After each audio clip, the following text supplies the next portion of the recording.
participants, esteemed scholars and colleagues, it's a great honor and privilege to welcome you to the African Congress on Politics and Society, organized by the Middle East Institute of Sakarya University.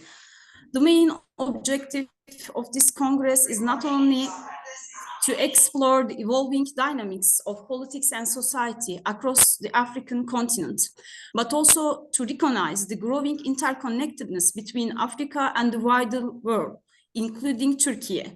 We are living in a time of profound global change, politically, economically, and socially. In this global context, Africa has emerged not only as a continent of potential, but as a continent of action and leadership. With its rapidly growing population, dynamic economies, rich cultural diversity, increasingly assertive diplomacy, the continent is becoming a central actor in shaping the future of international politics, trade, migration, and multilateral cooperation. The global system is changing, and Africa is not simply adapting, it is shaping that change. In this shifting landscape, Turkey and Africa have built a multidimensional partnership grounded in mutual respect and shared aspirations to contribute to a more inclusive global order. Over the past 2 decades, this partnership has expanded through diplomatic missions, education, trade, humanitarian cooperation, and cultural exchange.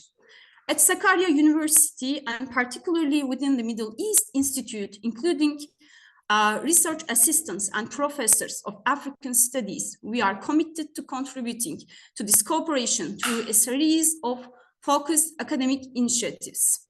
First, this academic year, we have launched the master's program in African Studies and International Relations.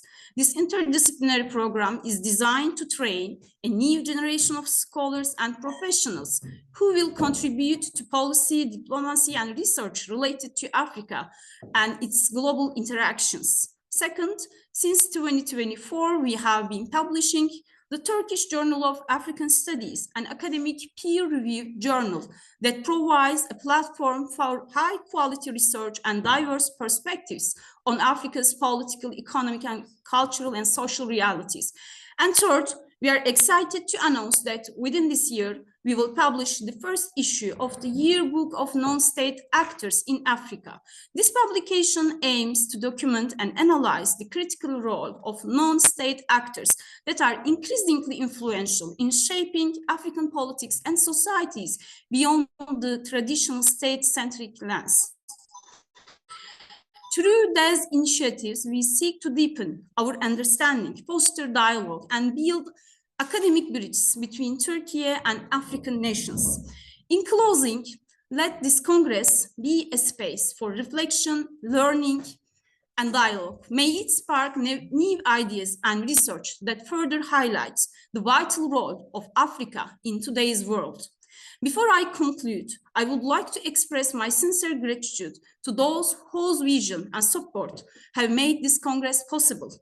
To Professor Hamza Al, Rector of Sakarya University, to Professor Tuncay Kardeş, Director of the Middle East Institute, and to Professor Kemal İnat for their encouragement in advancing African studies within our institution and for their belief in the importance of academic research that will contribute to deepen cooperation between Turkey and the African continent. Thank you all, and I wish you a productive and inspiring Congress. For our keynote speech will be given by Ebu Bekir Bah. Before I introduce Ebu Bekir Bah, I will briefly mention his biography. Dr. Ebu Bekir Bah is a presidential research professor of sociology and at the Department Chair of Northern Illinois University. He is director of the Institute for Research and Policy Integration in Africa and faculty associate at the Center of Nonprofit and NGO Studies. Professor Bah is also founding editor-in-chief of African Conflict and Peace Building Review and African editor of Critical Sociology. He was senior fellow at the Canadian Center for the Responsibility to Protect and a visiting distinguished faculty at Riara University in Kenya. Ba is a globally renowned scholar of international security and peace and conflict issues and a frequent guest on international media. Professor Ebu Bekir Ba, the floor is yours. Thank you very much. Thank you very much for that. That's very wonderful. Assalamu alaikum. It's the middle of the night right here. Can you actually hear me? Can you hear me? Yes, we can hear you. Yeah, okay. Okay, well, it's in the middle of the night here, but good morning to you all, and it's actually a pleasure to be with you. It's actually a very deep honor, and I see some people that I already know here. Osman, hi, how are you? And Professor Sen and everybody else there. So again, it's really wonderful, and it's also really nice that Sakai University is taking this initiative to be a knowledge producer and leader in Africa, about Africa. And hopefully, this will be a path towards not just intellectual work, but also to strengthen the relations that are emerging between global South and also middle power countries, as Turkey is. I'm going to be fairly not too long in my comments or my remarks. Hopefully, if there's some questions, we can have some questions and answers. But I was told that it's about 30 minutes, so I will keep it more or less around that. The title of my talk is what I call the Glocality of African Peace and Development, and essentially looking at the opportunities and challenges. And I emphasize it's not globalization, but glocality. And this is actually a concept which I've been developing for the past several years, and I'll put in the chat actually some links to some of the books that actually just came out of this. So I don't have to share my screen, but again, you can take a look at it. Let me just put the links here. I think that's one. So there are actually 3 books. That lays out the concepts and also, talks about the issue. Again, I'm still working on it, but let's see one more here before we get into it. Okay. One more. And I'll share a link to my own works, my website. People can always visit it, and I'm always happy to connect with people and send me an email. My email is there, and looking for collaborations and so forth. Okay, so back to the point of the talk on the glocality of African peace and development, the opportunities and challenges. So what I want to really do here for this conference is to just provide a conceptual frame, for you to think about the key issues of African peace and development in terms of African agency and positionality in the international system, as you will be discussing today and also tomorrow, I believe. And I think providing a conceptual framework, granted, of course, I haven't been privy to all the papers that you guys are discussing, but from a very high level, I think will help, some of you, at least as you go through the discussions about, Africa, which is, pretty broad, entails a lot of things. And I think it is also important because, as it was rightly mentioned, we live in a very dynamic and actually changing transnational world. So it's not just all to understand Africa. You need to think beyond Africa and think of it in relation to the rest of the world. So this is where I think also the concept of glocality really matters a lot, because in a sense, it's not just about talking about Africa, but also to understand Africa in relation to, its connections to the outsider, And also that helps us position or understand how we deal with the new or the emerging transnational system as it is unfolding. So just so that we are all on the same page, the basic question, what is peace and development in Africa? I know these are terms and things that we all hear all the time, and so I don't really need to provide too much technical definition, but I just want to provide a reference point so that when I talk about peace and development in Africa, that we have some kind of ideas of where I'm coming from and also what I have in mind. And for the idea of peace, essentially, ultimately I'm referring to what is called positive peace. And as you know from the literature, there are varieties of peace or lack of violence, so to speak. Again, coming back from the work of Galtung and many other people who have written about this issues of questions of peace. And in those works, I mean, there are some few things that are very easy to note. The first thing, of course, is that peace is begins with the absence of violence as a kind of like a baseline with understanding peace. But once you arrive at a situation where there's no violence, then you realize that actually, well, violence can emerge at any point. So in that sense, you still don't have peace. And then, of course, people talk about structural violence, when, I mean, violence is not so much physical, but it is it rests in various forms of injustices, which create the potential for actual violence. And ultimately, I mean, peace is actually secured or lasting or sustainable when you really arrive at what people have called positive peace, and that is to say, you create the conditions, generally speaking, for lack of a better word, for some kind of social justice, in society or among societies, and that then becomes the foundation for what we can call a much better form of peace, as just the absence of violence. So in that sense, when I talk of African peace, I'm referring really here to the progressive movement towards stable governance and peaceful transfer of power within a system of representative and responsible governance. A few things to note here is that I'm focusing on governance because most of the conflicts in Africa actually relates to governance. Governance is a key kind of issue that drives violence in Africa. And the other thing also that you will notice that I didn't really mention democracy. I talk of representative and responsible governance, because in a sense, I mean, democracy has some kind of technicality, which can be easily reduced to elections, which in and of itself really is not necessarily democracy per se.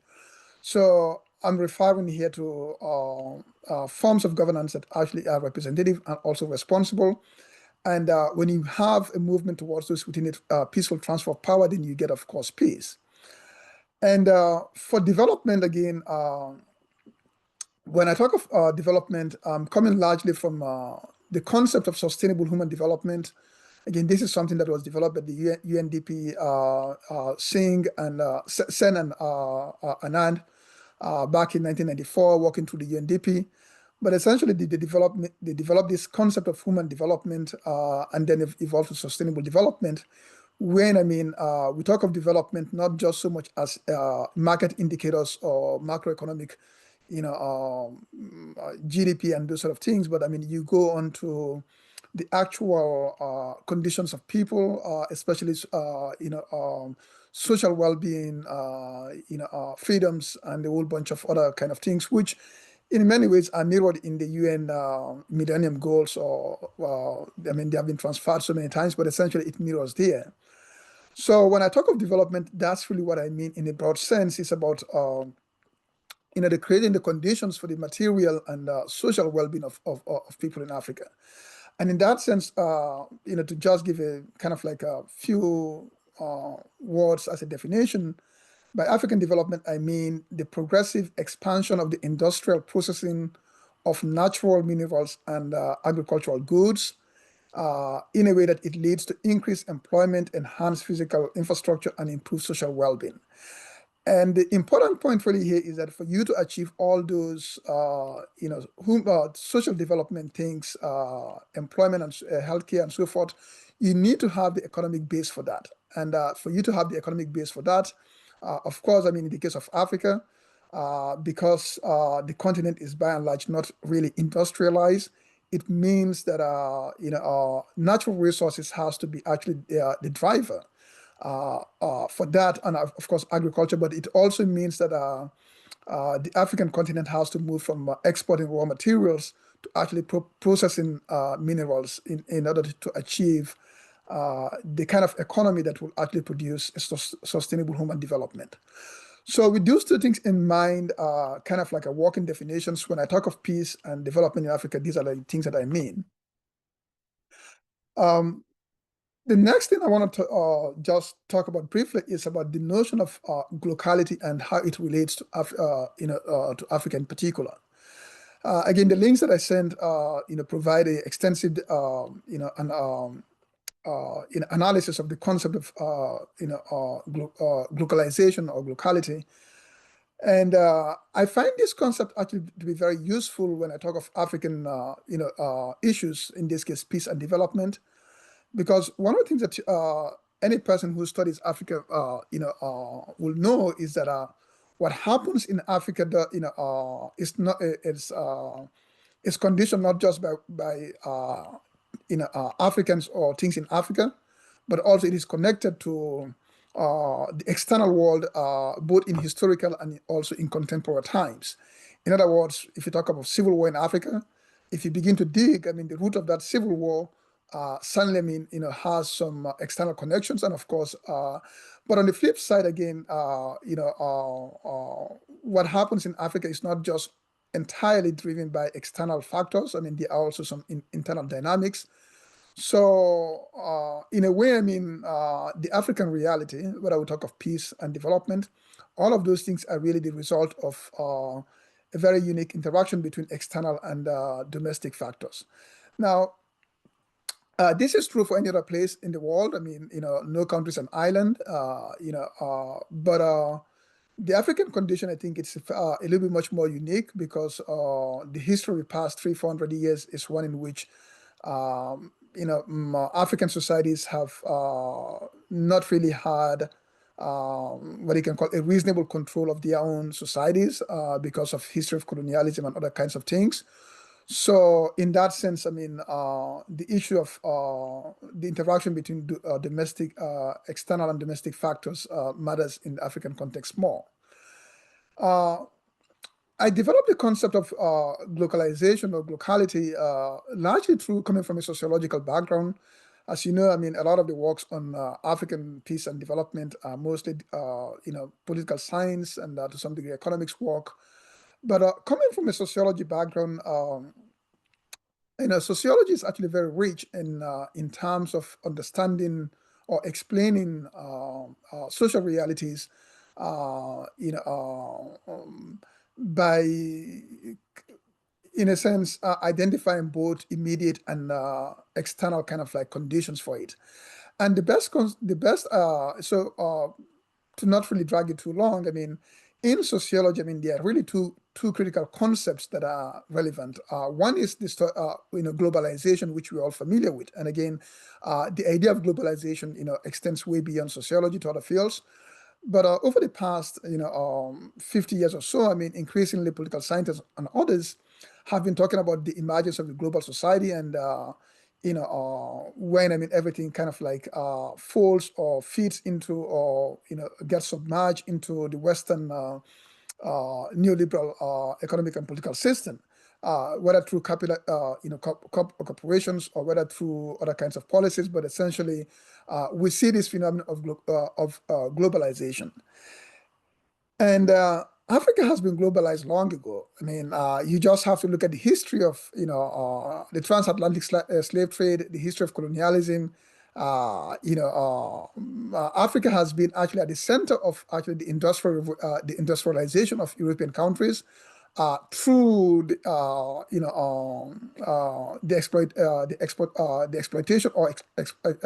exploitation of minerals in Africa, and actually also humans as well. So in that sense, I mean, globalization is, Africa has been part of that, long ago. But as we move further, I mean, we understand that, I mean, first, I mean, there are resistance, both intellectual and also actually practical resistance to the idea of globalization. Many people have actually resisted the idea that everything actually just fits into the global West. So you have these ideas of, the emphasis on the domestic. And this is where I borrowed from another sociological theory, the theory of intersectionality. It largely comes from actually out of feminist critiques in sociology, but you can find it in many ways. But it's a very interesting theory or way of thinking of society, because essentially intersectionality in sociology is a way in which sociologists look at the way different kinds of factors intersect and produces kind of like a new kind of reality. So the best example maybe of this is the works of Patricia Hill Collins in her study of what she calls African black feminism, when, I mean, she looked at the way class, race, and gender intersects to produce a unique experience for African American women in the United States. And I draw upon that idea of intersectionality to talk about also African realities in terms of the connection between the global or the external and the domestic, and how they play into issues of peace and also development. So in that sense, African glocality essentially is the ways in which African realities, most notably peace and development, have been shaped by the fusion of external political and economic interest with domestic issues of governance, mostly rooted in the multi-ethnic nature of the African state. So on the one hand, you do have domestic issues largely tied to governance, and that governance is connected to the multi-ethnic nature of the countries. On the other hand, you do have external political and economic interest, which goes way back centuries and still continues. So the African reality then, of course, is a globalized one in that sense, because both of these are actually true. Okay. So I come from this glocality kind of concept, and the importance of this concept or way to think of African issues is because we do also live in a time of significant global realignment, and it's important also to understand Africa's place in geopolitics in this case. In many ways, I think it's the opportunities. So when I talk of the challenges and opportunities of peace and development in Africa, I precisely mean the opportunities that are emerging within the new geopolitical landscape, within the context of global realignment, when, I mean, old forms of power or previously powerful countries may not necessarily be the most powerful ones now. And so in a sense, I mean, there's a lot of opportunities and challenges in that. And to understand again this global realignment that we currently face, in again, without going into too many deep things, I just want to actually contrast the two kind of ideological frames that have actually kind of shaped the international system, possibly you can say since the 1700s, but certainly since the Second World War, and how those two ideological frames have now kind of like well, they have collided in the past, but now they're in a kind of like a new standoff, and they're being reshaped. And it's resulting in what we see the politics of the contestation between unipolarity and multipolarity. And by this, I mean really first neoliberalism as a political, economic, and social doctrine, and also Marxian and progressive kind of like thoughts, so to speak. And if you actually look to understand geopolitics, you have to understand how these two forces or these two ideologies have actually shaped the international system for a very long time. Now, these things, of course, play within countries, but also it plays out, globally. As you know, I mean, the neoliberal ideology, which has been around for a long time, but essentially it has evolved from this idea, or it has expanded from this idea of, trade or free trade, or so to speak, trade in whatever way you can get something from the other person, to also incorporate political values, largely centered on the idea of a liberal society that is a politically liberal society, meaning that persons are understood to have rights, and those rights somehow even supersedes communal rights, and in that sense, everybody's a citizen, and the central political driver of that is the idea of emphasis on individual rights. Okay, so this ideology of neoliberalism, both in its economic and political terms, of course, you can see that also that translates into a certain kind of power, and that is what you can call the Western power, or the Western the powers of the West, driven largely by the United States and its West European allies. And you see that ideology, or that neoliberalism became not just an ideology, but also it became kind of like international foreign policy. That is policies of countries, of economic and political policies, which they promote and defend in the transnational and international system. So on the one hand, you have this, and of course, I mean, some of the best examples of this is the fall of the Soviet Union, which in many ways was a triumph, as Fukuyama will say, of Western neoliberalism. Then, of course, I mean, the expansion of multi-party political systems towards in Africa and many other places, and so forth. Right, but this triumph, or this idea of neoliberalism, is not necessarily it's not a one-time a done deal. I mean, as we realize, I mean, as we're learning now, neoliberalism hasn't won. In fact, I mean, it's been challenged everywhere, including here in the United States. So the other idea again here is, for lack of a better word, is the Marxian progressive kind of thought. And again, this includes a lot of things, but essentially the idea here is that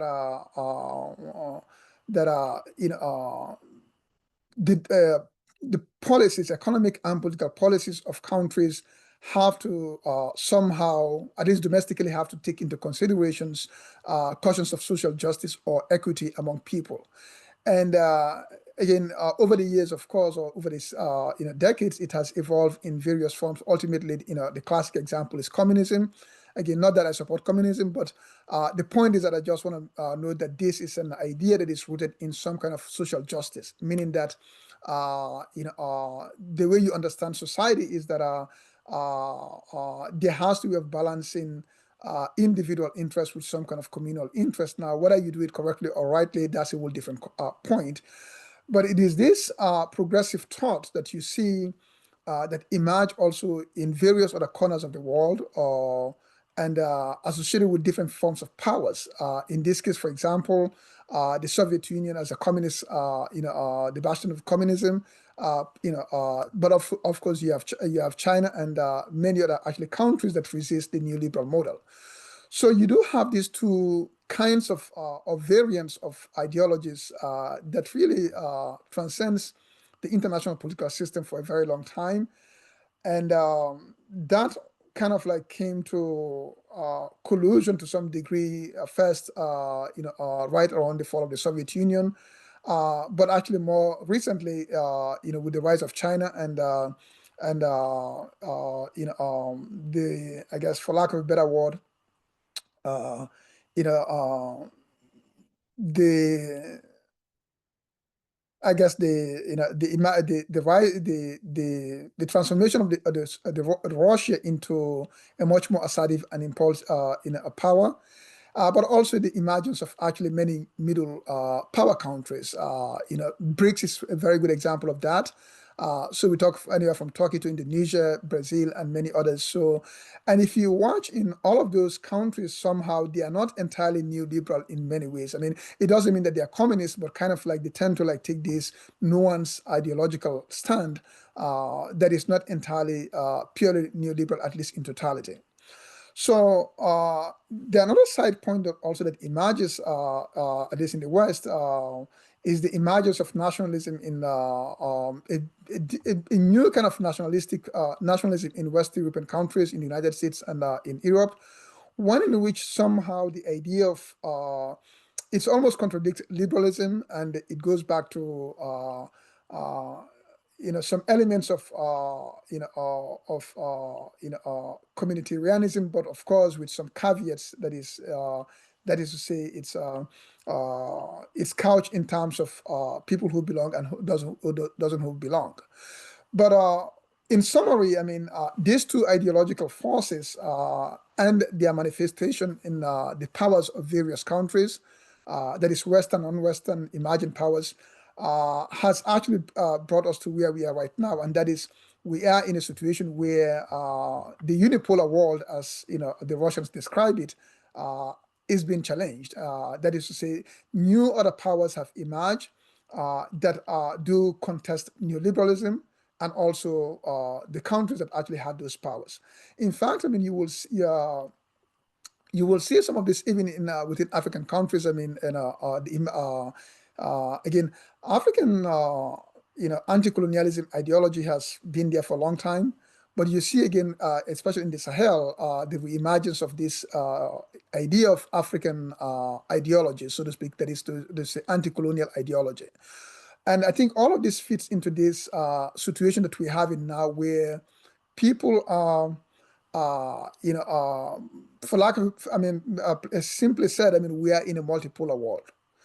Now, multipolarity here means the end of, if it succeeds, or by the way it's going, it means the end of the unipolar world. And the end of the unipolar world means the end of, at least for now, the dominance of Western powers in the global South especially. So what does that mean? It also means that there is an opportunity here for African countries, because again, as we go along, as you will see, the relation between African countries and Western powers have actually always been problematic, because it is not based on justice or social justice. It has actually always been based on exploitative relations. So in that sense, the multipolar world is another opportunity again for Africa, so to speak, to right or to correct some of its relations. And hopefully those will produce better opportunities for peace and development within the African countries. So within this imagined multipolar world, what then is African geopolitics? And to understand African geopolitics, of course, we need to dig a little bit of history. I will not bother you with too much of the history, because everybody knows that. But just to sum it up a little bit so we can get to the point, as you know, I mean, there's a lot of works, from Ade Ajayi and Crowder and Davidson and many others who have written about the colonial encounter. So African realities is very important to understand, because today African realities is tied to states, that is countries, 50 or so kind of countries around around Africa. But those countries we are not created by we are created by Europeans. So in a sense, the very African reality that we talk about today, which is based on states, which mostly gained independence around late 1950s or even the 60s, those are actually the product of colonial rule. And in the grand scheme of history, these are very, very young countries. This is like yesterday. I mean, it takes a lot of time to actually really make a country into a nation or a cohesive entity. So when you talk of actually what happens in African countries, and in any African country today, you have to understand that that country is actually just a byproduct of a not too long ago phenomenon, and that is the colonial, the phenomenon of colonialism, roughly anywhere from the 1800s all the way to 1960s. And of course, I mean, as you know, again, as I tell people, colonialism and coloniality is not an attribute of any particular people. Whoever is given power will oppress another human being, unfortunately. So, but we do have a history, at least in modern history, countries who have actually gained power over others. They oppress them. So colonialism is just a system of oppression and exploitation. There's no way around that. That is, but again, that is not an attribute of one particular race or nation. It's just the coincidence of history that when you get power, you oppress other people. My hope, of course, is that we can change that. And of course, Africans never really accepted colonialism. They were colonized, but they didn't accept it. And of course, as we know, there was a vibrant anti-colonial movement, which is called a nationalist movement, which then feeds into the Cold War. And eventually, of course, it led to the end of colonialism in Africa. Now, the end of colonialism doesn't really mean the end of oppression or end of unfair relations. It just means that, it transforms. Again, people talk of new colonial relations. And everything in between there. But I think, so once with the nationalist movement, the end of colonialism and transformation, then of course we begin to talk of, well, domestic African issues now. So African realities is not just tied to external factors, but also some of the domestic things. Well, since 1960, you can ask, well, Africans say, what have you been doing? What have you done to change your countries? What have you done to, institute better forms of governance? What have you done to make things much more, user meaningful? So these are all legitimate questions that people can ask about African and an African agency. Now, I think the question in a sense, coming from colonial rule, it takes much more longer to achieve all of those things. But the question is like, what progress has been made, and I think a lot of African countries do have questions to answer on that. To contextualize again, African geopolitics has mostly centered on Africa and Western colonial powers. That has been the primary levers. Now, on the side, of course, Africa has always had these relations with non-Western powers. Again, during the Cold War, of course, when you talk of like not a unipolar world, but at least a bipolar world, African countries aligned themselves with the Soviet Union, China. Going back to the 50s. Or even earlier than that, as a way to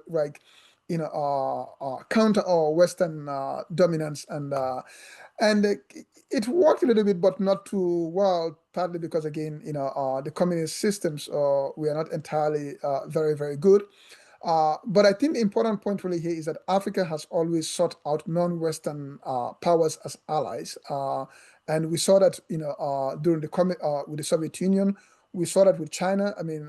Now China has two phases here, of course. The old China, the China that is of the 1930s, 40s, 50s, which were up to 1970s, which wasn't very, very powerful, and China today. But China has a long history in Africa, going back, to planting rice and so forth in African fields. So, and other countries, of course, here, Indonesia, for example. Africa had long histories with Indonesia. Going back to the Bandung Conference in 1955. Again, this anti-colonial or non-aligned kind of systems. And even Turkey, again, as you know, now I don't want to delve here too much into history. I'm not an historian.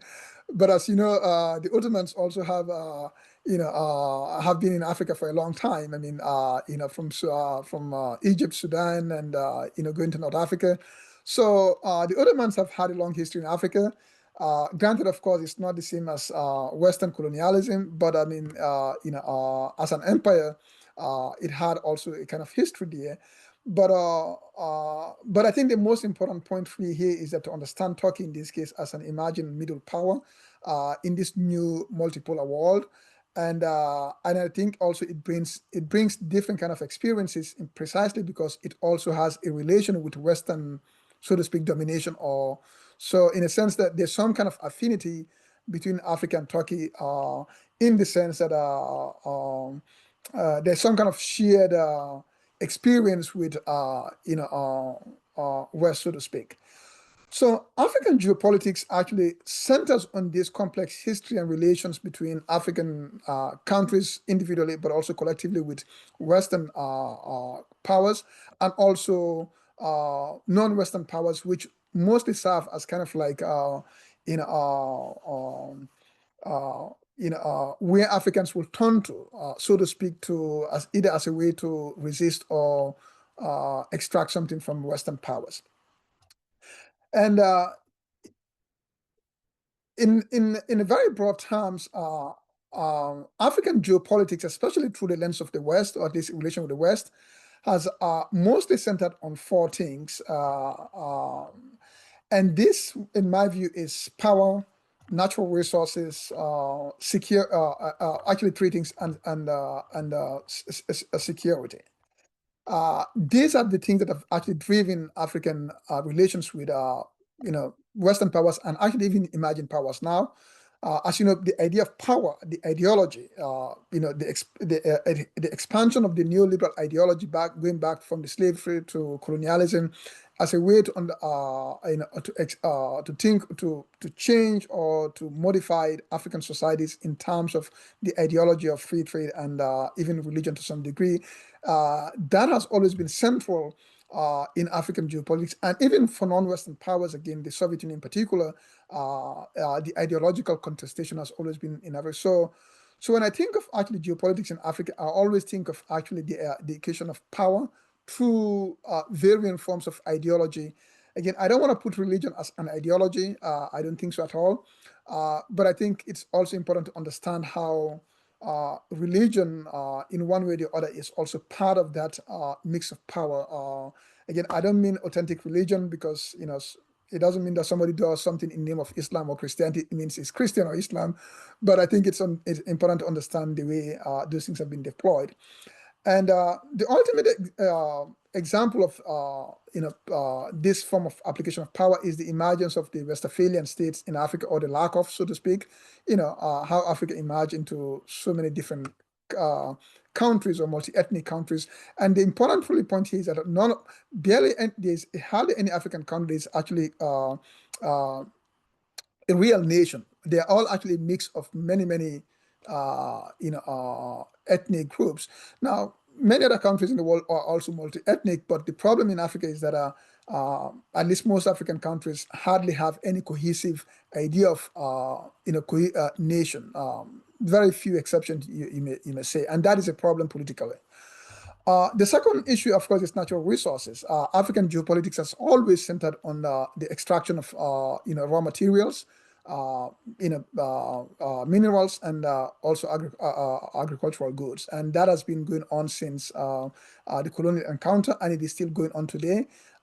In fact, in 2023, there's one estimate that says that out of the $700 billion in export from Africa, 80% came of it come out more or less from minerals, kind of sector. So it shows that mineral aspect of African, geopolitics. And the third thing, of course, is security. Again, security has emerged, especially more recently. When I talk of security, mostly really it's not the security of people in Africa or Africans. Actually, it's the security of other people, especially the West. And because Africa, in many ways, has been seen as actually the as a source of actually trouble in Western countries by the flow of too many immigrants or refugees, whom especially when they are not wanted, and also number two, as a springboard for terrorist organizations around the world. So in that sense, and especially over the past 30, 40 years, Africa has emerged very much as a security kind of like concern, because people begin to see their defense as actually not within their border, but within African countries. And the other variant, of course, is the humanitarian aspect. That is, when African countries fall into so much trouble, you get this emergence of what you call humanitarian interventions. Again, most evident with the genocide in Rwanda and some few other kind of spaces. So you have this humanitarian kind of angle, but I think there's a mix between a genuine humanitarian interest and also purely external security interest. But these three levels, I think, is what I see as the drivers of African geopolitics. Now, I'm going to about 5 minutes, I'm going to wrap up here, or 5 minutes or so. So what does all of this tell us about what are the opportunities and the challenges? And I think, how do you look at them through the domestic and external lens? And I think to understand the opportunities that we have, to understand, the opportunities and the challenges for peace and development in Africa, I think there are four issues that are really important. One is the multipolarity and ideological realignment that I mentioned before. Second is minerals. And number three is population and security. And number four is governance. Each one of these, when you look at them, you begin to see a play of domestic and external issues, but also you begin to see where African countries can have an opportunity to change or to transform the exploitative relations, but also it comes with challenges. So, for example, if you take the multipolarity that you're experiencing now, in many ways it is wonderful, right? I mean, that is, African countries now have viable partners, not just from the West, but also from China, emerging countries, Turkey, Indonesia, and many others. So it provides like real alternatives to the dependency of on the West. Okay, now, and if used right, I mean, that is wonderful. But on the flip side, this also becomes a way in which African countries can actually, evade or gravitate towards partner countries that are willing to support some of their bad behaviors. For example, I mean, if Western countries speak too much about democracy and human rights, you can say, okay, well, hey, I don't want to deal with you. I'm going to deal with maybe China. They don't talk too much about that. So I think the multipolar world here, while on the one hand it does has the potential to actually give African countries more leverage, on the flip side it also creates the dangers of actually enabling some of the bad problems that have been actually going in Africa. And even within the ideological revitalization of African countries, you see there are some challenges here and there.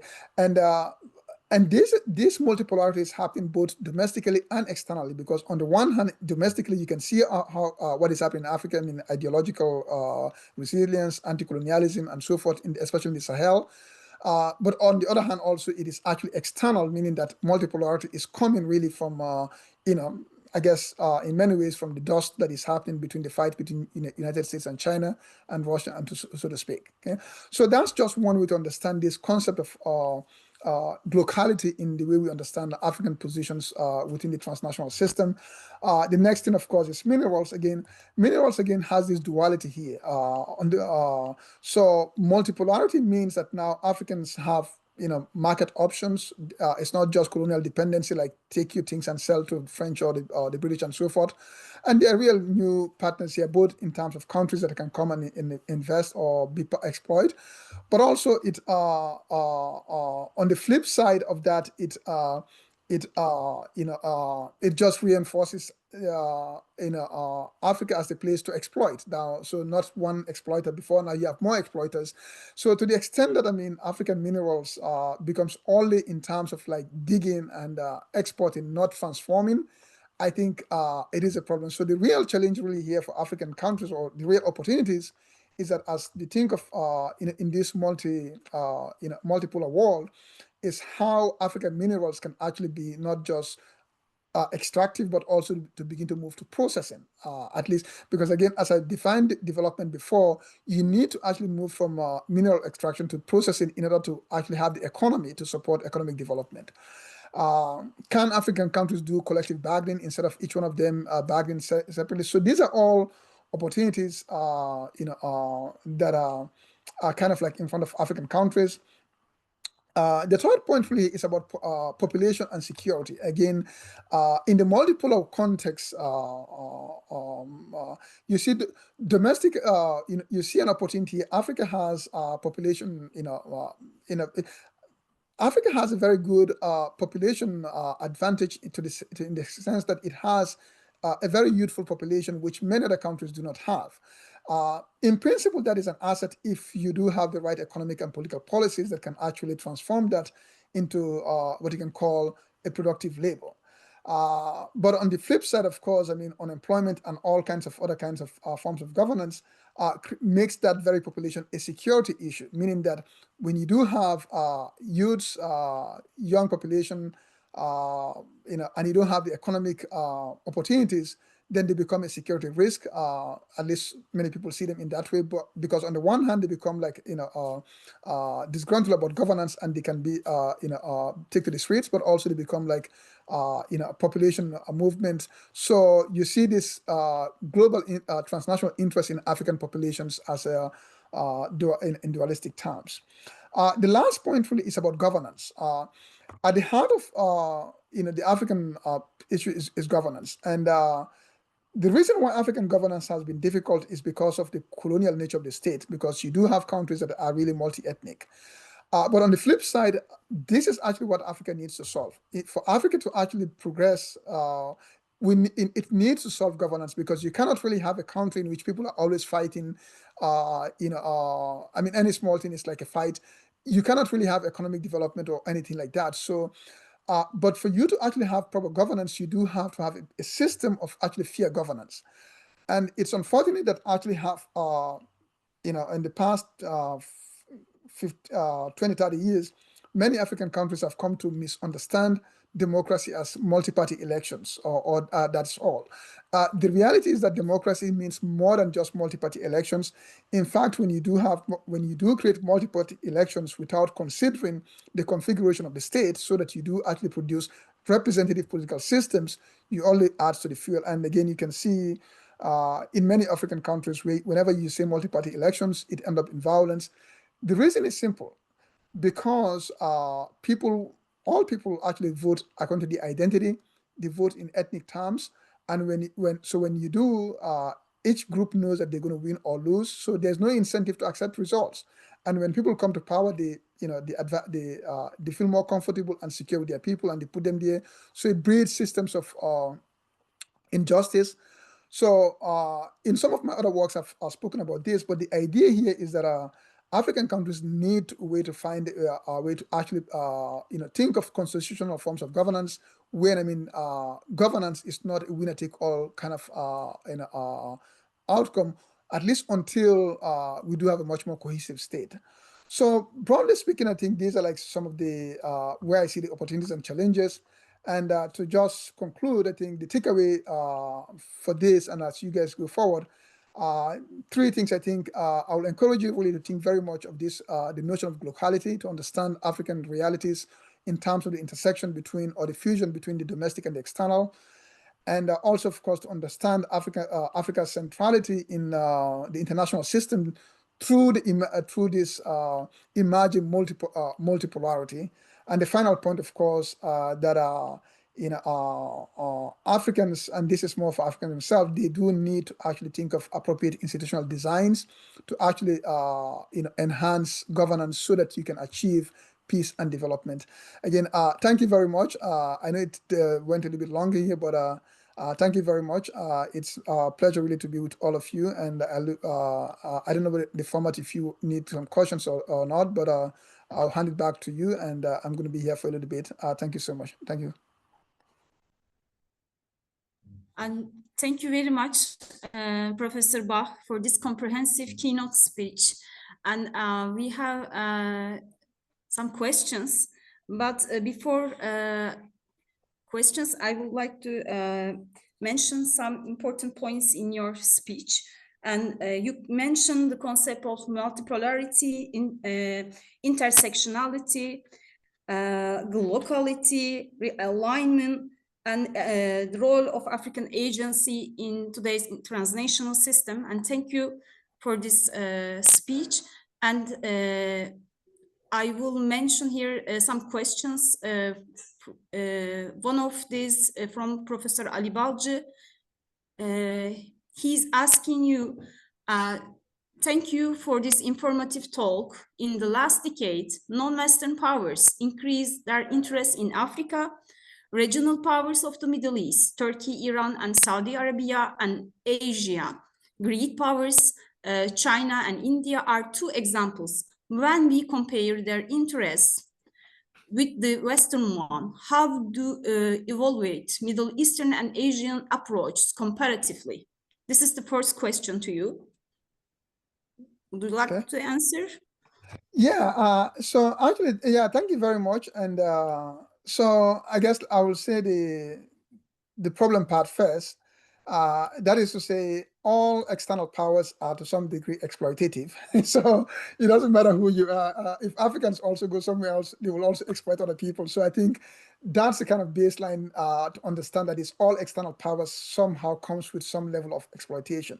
Now, having said that, I think the question really has some very interesting point because so one of the things that you will see, all these imagined powers that you mentioned, they have certain kind of commonality with Africa in terms of their relation with the dominant power in the contemporary system. So all of these countries actually have a relation with the West, and their relation is similar to some degree. That is to say, all of these countries that you're talking about being imagined powers, they have also actually been oppressed or cheated or somehow by the West. So in that sense, we do have commonality. That is to say, in one way or the other, we are all the victims of actually a Western-dominated system. Now, what is the lesson there? My hope is that these new imagined powers will remember that they have a history of that they have experienced exploitation, and they don't want to reproduce exploitation. So in that sense, the question then becomes, how can they develop relations that are really not exploitative, but actually relations that are based on, for lack of a better word, shared values and also genuine interest in, common prosperity. That kind of like asks for a certain level of benevolence, from the people or from the other people. But beyond the idea of benevolence, I really want to tap into this idea that, because these can be conscientious actors. Okay, so take India. India knows what colonialism is. India is a perfect. India knows what colonialism is. It knows it very well, right? Now, there's a lot of things happening in India, domestic oppression and so forth. So, but as India builds relations with African countries, especially in East Africa, there's an opportunity there that is to say it doesn't have to reproduce some of the errors of actually earlier powers. Of course, at this point, I mean, India vis-a-vis any one particular African countries has kind of power or dominance to some degree, but it doesn't have to reproduce it. And I think you can say that for any other, the countries that you mentioned, China, Turkey. I mean, Turkey is again in Africa. So Turkey can also be a conscientious kind of power, meaning that because it actually has, it understands what kind of like, to be a little bit on the receiving end of the global Western system.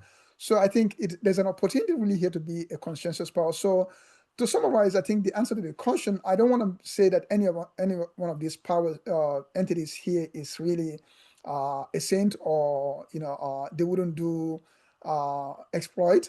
But I think because of the shared experience that we do have in terms of being recent victims, I think there's an opportunity really here, for much more fair kind of relations, and there are some other cultural affinities as well. I mean, in some cases, religious affinity, which can be really a very good basis for a much more mutual understanding. So I think my hope is that these relations are going to be different than the other ones. Okay, thank you for this answer. We have also another question to you.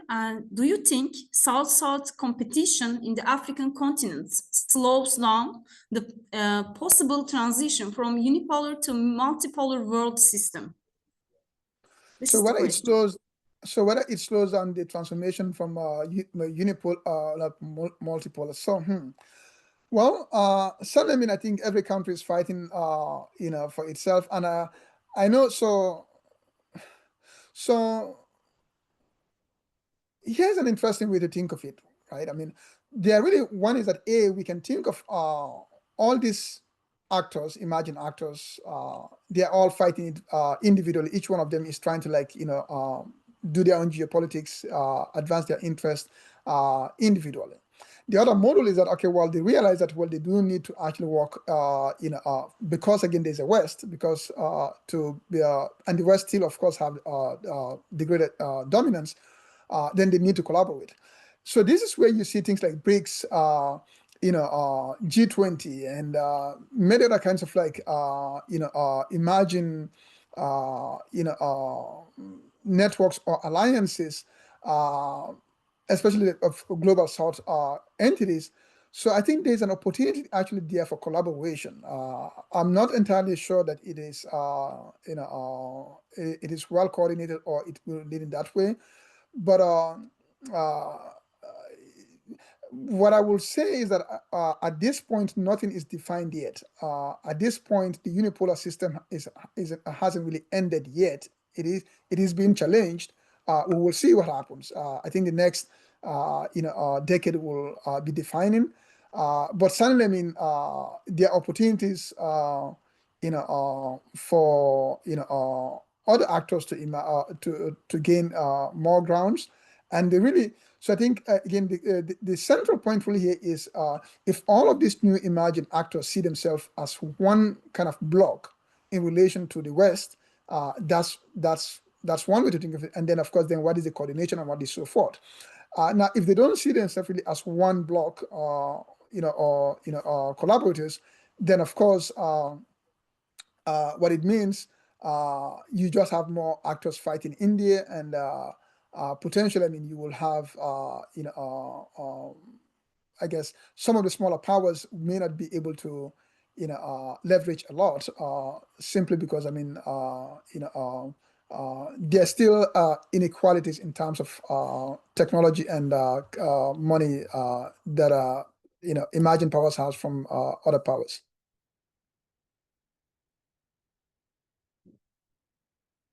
Thank you. Okay, we have a last question. Can we say that Turkey's development policies in Somalia, for example, which have resulted in significant economic and political developments thanks to Turkey's active development assistance, differ from China's or India's African policies? So, I mean, remaining. Yeah, I mean, I don't know all the details, too many details of any, but here's an interesting point. I think, so Turkey is suddenly a different. Turkey is quite different from China, or even India in relation to Africa, and the fact, beyond geographical proximity and all those things. I mean, the first thing is that Turkey actually has a real, cultural connection to many parts of Africa. I mean, just from a religious standpoint, I mean, as you know, I mean, a vast majority of African countries and African people are, Muslims, and now Islam means different things in different places, but there is that kind of like, affinity there.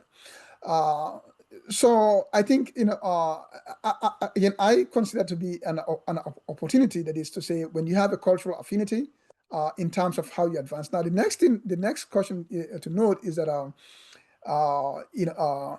in the relations, in Africa's relations with external powers, there's always discussion of aid, and aid as handouts, as donations, as material gifts, which is fine. But those things actually doesn't help African countries in fundamental ways. I mean, don't miss me wrong. I mean, please keep on giving aid and help the people that are poor. It helps the individual persons. It helps, it's humanitarian work, and that is important. But those things doesn't really transform African countries in any significant way. And the best example of that is to look at Western aid. Western aid in Africa, they have helped a lot of individual persons. But I mean, there's sufficient argument to say that Western aid hasn't helped African countries as political and economic systems. So I guess what I want to note here is that when we talk of Turkish involvement in Somalia or any other African country, I think we have to make a distinction here between aid, I mean, humanitarian kind of assistance, and actually really the kind of policies which can really lead to meaningful transformations of the countries. So, for example, Turkey is doing aid to Somalia, and that's fine. But can also Turkey be a partner in processing some of the minerals, or in processing agricultural goods? Can actually Turkey help in some industrialization? Can Turkey help in resolving the fundamental political question problems of Somalia beyond just positioning geopolitics? So, and I think, to me, if the emerging powers can actually think in those ways, I mean, they can actually build much more lasting relations in Africa, because you really want to help transform African countries in a way that actually they become better and stronger, and in that sense they become better partners of trade. I mean, think of it: if you want minerals from an African country, and that African country is weak and insecure, and every 5 years it's a civil war, you are not really getting much. But if that becomes a very stable, progressive African country, now you have a long history of trade within that country. So I pretty much want to emphasize the idea that the relations has to be more than just simply humanitarian aid in that minimal or in that basic terms. It has to be transformative, and I think that it requires understanding economic relations and political relations that are geared towards long-term durable solutions that are also good for Africans as well. Thank you very much, Professor Bah, for this comprehensive speech and for answering our questions, for your participation also. Our Congress will continue with our panel on Turkey-Africa relations. Thank you. Thank you very much, and have a nice rest of the day. Thank you. Thank you. Thank you. Yeah.